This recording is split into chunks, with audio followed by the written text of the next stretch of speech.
Friends, building awareness on quality of life issue is an important actionable subject which encourages us to probably reach all of you.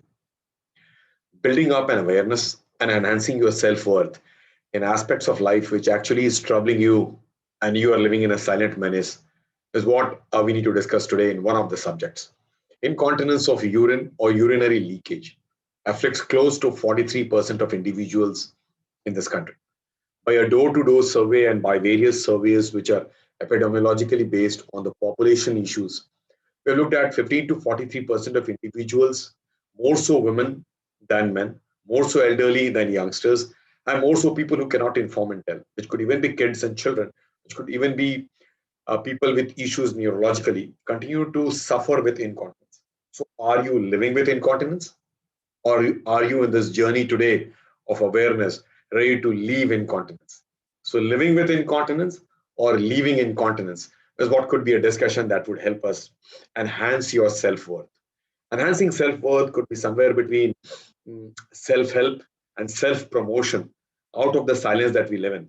And therefore, self awareness and advancement for us is a very important aspect. Friends, your ultimate success plan in those diseases which plague you or those quality of life issues which plague you are based on very strong scientific evidence that we probably bring to you, which is something that as a strategy you could apply by reaching your doctors in time, which means a situation where you could be approachable because you have got an issue which is silently being suffered and your doctor is approachable on the other side of the table for actionable and authentic ways of getting you treated and finally cured is an important aspect where you could realize your worth and probably realize your potential that you don't need to live in agony anymore.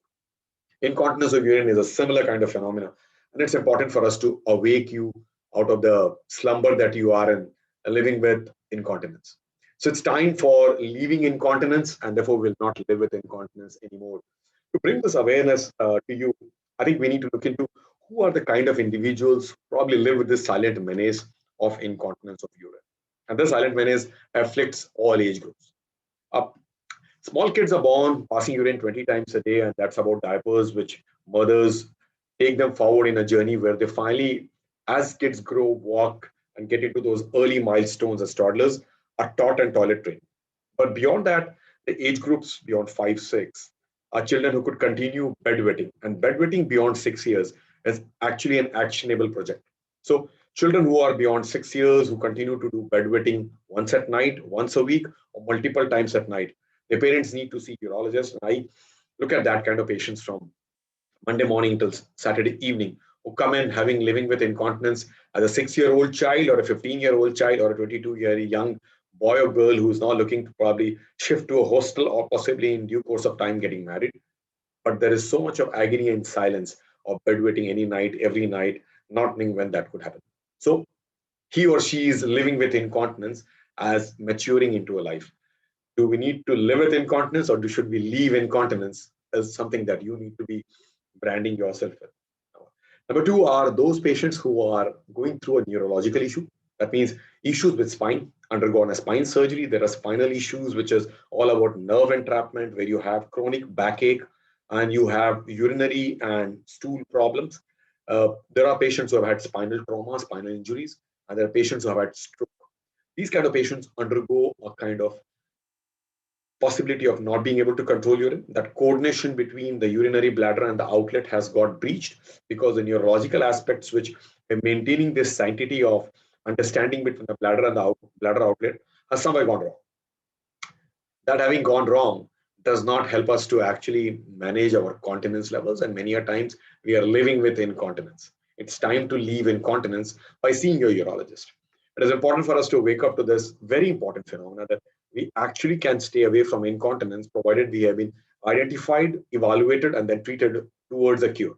Many times the cure comes a little longer than to somebody who got an incontinence a day or a week old compared to somebody living with it. So I said, living with incontinence is not an uncommon phenomenon. That 6 days a week in outpatient department, I see incontinence of all age groups to make you awake about neurological patients who live with Parkinsonism, who live with multiple sclerosis, who live with post-stroke and post-trauma phenomena, And sadly, the urinary incontinence becomes now a part of life, or an incontinence becoming more of a quality of life issue, which is not in the priority checklist, which actually should be there. Will miss out on that because the other priorities of life-threatening issues and injuries and trauma, mobility and care and caregivers, that incontinence is probably missed out and people start living on diapers. And that's a sad situation where people are living with. So neurological patients, patients who actually go through this aspect of being able to be mobile, being able to reach a doctor, uh, not able to control urine before they reach the washroom, is an actionable phenomena, is something which you need not adjust yourself anymore.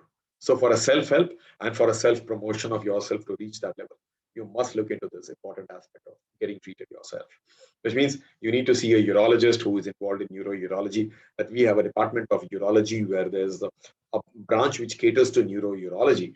We look into all those individuals whose bladder and bladder outlet has probably lost the balance either in general health and normal health, or it could be happening in neurological diseases. So all patients who go through neurological phenomena necessarily be woken up today. Their caregivers, their parents, and everybody should be woken up today that as neurological phenomena is deep-seated, deep-rooted, possibly cannot be corrected completely, or is in a process of rehabilitation. Let's not live with incontinence anymore. It's time to leave incontinence by actionable, action-based phenomena which can happen. And therefore, all those post-stroke patients who are just mobile, just into rehabilitation, able to walk, get up, move, or not mobile at all. Passing urine in diapers, macerating their genital areas, and getting bed sores. It's time for their caregivers to wake up and probably take this subject to the next. We go back to normal human beings who actually have got everything happening for them. And there are two classes of people, men and women. So let's touch women base first. Very young women could have overactive bladder. That means urgency where they can't control urine, have to rush to the washroom to empty bladder. Else, they would leak urine in their undergarments, or would have to, adjust to a quality of life where they don't drink water, they pass urine before they leave a building, and at work hours, therefore, they are more dehydrated compared to their satisfactory hydration, which could improve their quality of life and nurturing life in a better way all through daytime. So, in an agony, many people don't drink water because they will have to visit washrooms, which are public toilets, and public toilets are not the causes of urinary tract infection. Is a very important aspect. That means you store urine beyond a point in time in the bladder. Few drops of urine leak out into your undergarment. The wet undergarment becomes a ladder where the bacteria and the introitus or bacteria in the external genital area can easily walk up. By the time you reach your own toilet, which is the most comfortable that you feel, possibly it's always too late, you're over full bladder. That's the time infection chances are more. So women living with incontinence is a very large subset of human beings who are living with silence and agony.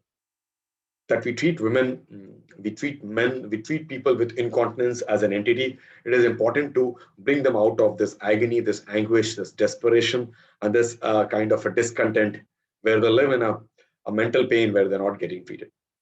Friends, awareness of these situations is missing because it is an individual phenomena which we don't report. By a very strategic application, it is you who could probably take it to the next level. It is only an individual who is living with this silent menace and says that I want to break the shackles, can get enlightened. And many, which include sometimes one, sometimes few hundred, and sometimes thousands of individuals who listen to these kind of awareness issues, probably break shackles of sad quality of life diseases and enhance their self-worth by reaching doctors at time. So young women live with this because they're working women, they travel suburban trains and buses, and they possibly can't ask a driver to stop when it actually requires them to probably pass urine, and therefore they may possibly wearing diapers, they may not be drinking water, adjusting themselves to quality of life. Can you not take one more step further and adjust yourself to see the right doctor, the urologist? Many a times our friends do visit gynecologists who are themselves very busy practitioners in gynecological art. They may not be um, uh, at ease to be able to evaluate all your aspects of incontinence, and you will miss out on that. 20 to 30% women who actually come and see me for incontinence have seen our gynecology friends before.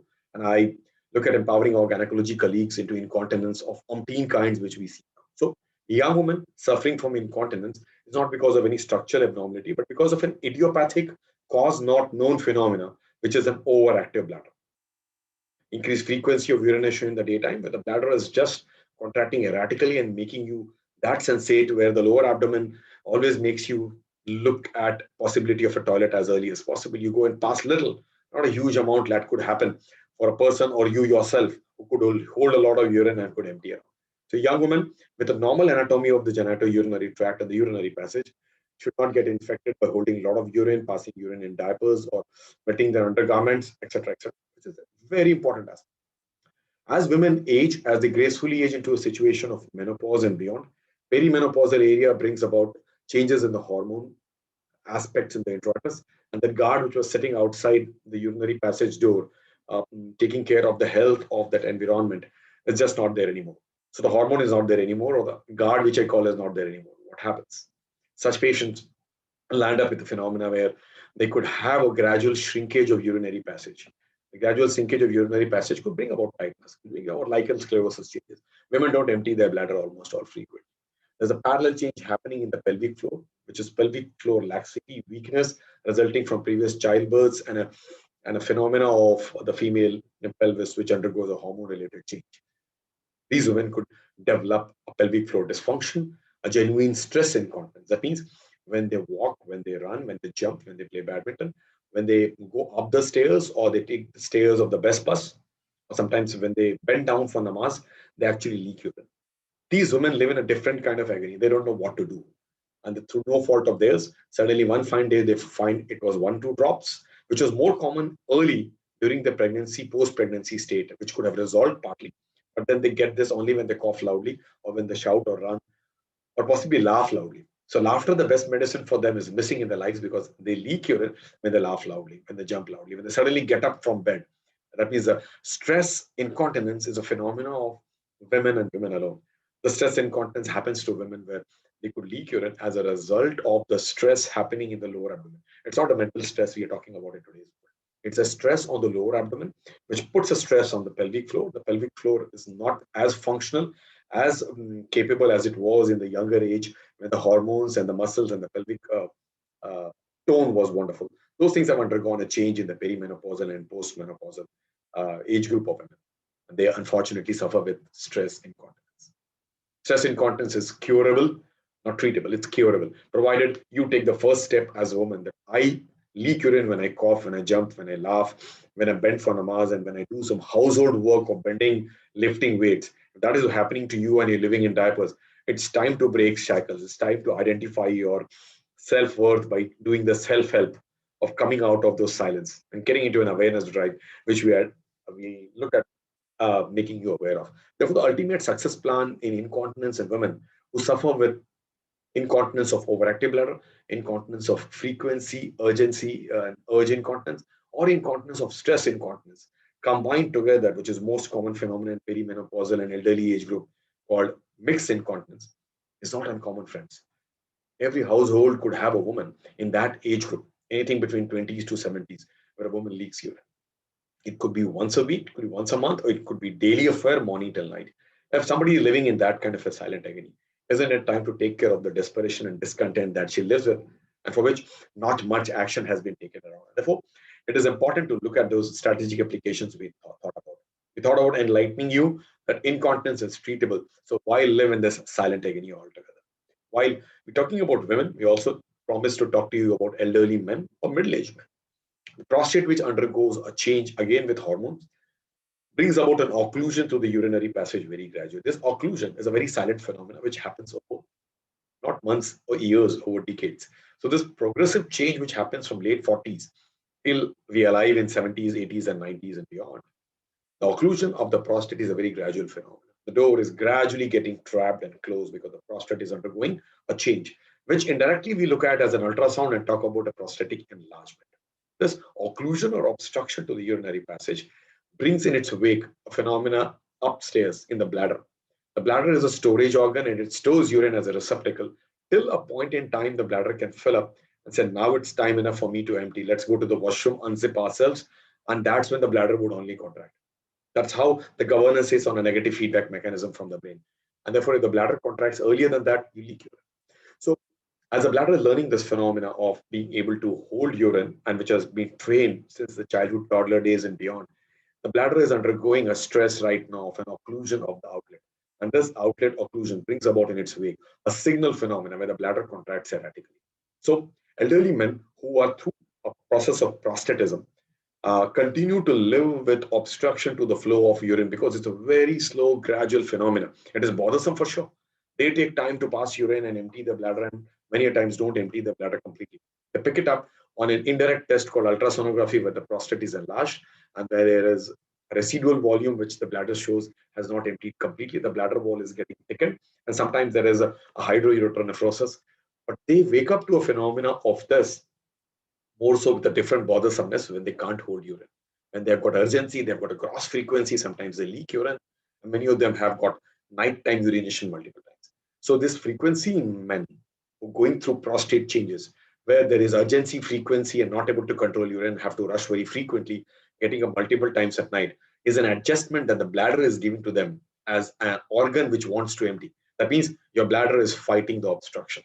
There's a point in time when the bladder will fight. So the bladder is going through a chronic obstructive phenomena, which is gradually happening. If you don't take the actionable thoughts at that point in time and empower yourself with the self-help of this kind of an awareness which you're doing around, you're actually letting your bladder go through a deterioration and a decay where the bladder will finally become a pregnant bladder or an atonic bladder, a bladder which could happen of that kind of a stature only after years or decades of obstruction. So an obstruction to the flow of urine in all men needs an actionable adjustment and a strategic involvement of a urologist and yourself. And this is completely feasible. So friends, whoever in his 40s, 50s, and 70s as men who has got obstruction to the flow of urine, if you see your doctor in time, he may look at preventing a prostatic growth beyond a point in time by 5-alpha reductase inhibitors. He may look at improving your flow and identifying that not only by your language and agony, also by doing a test called uroflowmetry, which gives a real idea about what is happening internally. Uroflowmetry is an ECG of the bladder to me, where whatever you perform in the washroom comes as a report card in a graph, and that graph tells all about what is going through. That means you're gradually adjusting to a phenomena where you're slipping down and finally could slip completely. You could also go into retention or blockage of urine.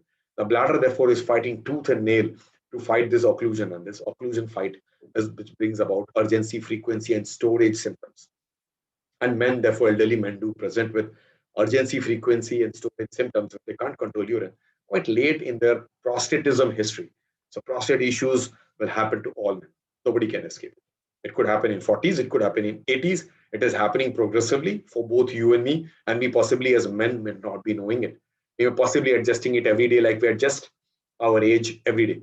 We get one full year to cut another cake, and while we cut a cake, we actually have been clapped and applauded around, but we have gone 1 year less younger or 1 year older. So change is happening, and the change is constant. And this change has actually to be empowered by actionable thoughts where we identify our self-worth that we should not be leaking urine, we should not be living in diapers, we should not be one where the control is going out of mind and wake up to a phenomenon. So waking up to an emergency is better to wake up earlier than that. So elderly men were one. I was talking about the last phenomena where in situations you can find overflow incontinence. The bladder is too full. The cup is too full and it cannot hold anymore. Therefore, it overflows. And when does that happen? When your bladder cannot sense anymore, the bladder is already too full, it would leak urine. It's time, therefore, to understand that who gets that. So all those diabetic people who don't even recognize that the bladder is full, the residual volumes are very high on ultrasound, number one. All people who have got spinal and neurological diseases, all people who have got a long-standing obstruction and they've adjusted themselves to that, they also go through this phenomenon, which is something that we need to do. So friends, it is important for us to identify and understand that we as human beings are in a gradual and almost constant process of change. That change is a process where your ultimate success plan will be to look at, are you going to be living with incontinence or are you leaving incontinence after the attempt that I made to bring about an awareness? So don't hold yourself back. Get recognized, recognize yourself, be rewarded and be promoted to the next step where you come out of this quality of life issue, which is a negative in your life. One negative aspect of life, which approximately 43% of individuals by wide surveys go through, is incontinence or leakage of urine at all times, day, night, at travel, at holiday, working, and they're leaking urine, something which is not acceptable. It is important for us to wake up to this and probably get into most actionable aspect. See your urologist. It's important. Friends, in Mumbai, we see such patients at the Kokilaben Dhirubhai Ambani Hospital almost regularly in the Department of Urology. We look at them that they have been living with incontinence, wearing diapers, or had incontinence since last 48 hours, agonizing enough for them to wake up. So an early wake up probably is a wake-up call. It's a wake-up call that identification is the truth of the moment. Identify yourself, lead yourself into a success plan of real actions where you would come out of the shackles of this silent agony that human beings live with. Women more than men, elderly more than youngsters, and sometimes people who cannot control themselves are neurological patients, where your neurologist helps you with the nerve phenomena, your physiatrist and your pain therapist help you with all those aspects of rehabilitation, but you're still holding back because you leak urine. You still wear diapers every day, or you can't control urine. You have to reach the washroom. You are wet at odd times and adjusting yourself by drinking less water, wearing dark clothes so that nobody can see and you are ashamed of it. It's important to reward your body, which happens to be the biggest computer ever made. It has to be polished and probably promoted to a level where you will not get this again. Friends, it was important for me to make you wake up on living with incontinence is not acceptable. It is important to leave incontinence, and that can only be happen by an actionable aspect. So it lies with you. It behoves that you see your urologist in your city in time. Back in Mumbai at the Kokila Ambani Hospital, incontinence for men, incontinence for women, incontinence for children, bedwetting, and stress incontinence where women leak while coughing, running, jumping, either postpartum, post deliveries, or continue to do that for years together as elderly women are all treatable and finally cured. So why miss out this important chance of getting cured? Look at your urologist in your cities. They are keen to help you out and get you out of this trouble once and for all. Thank you so much.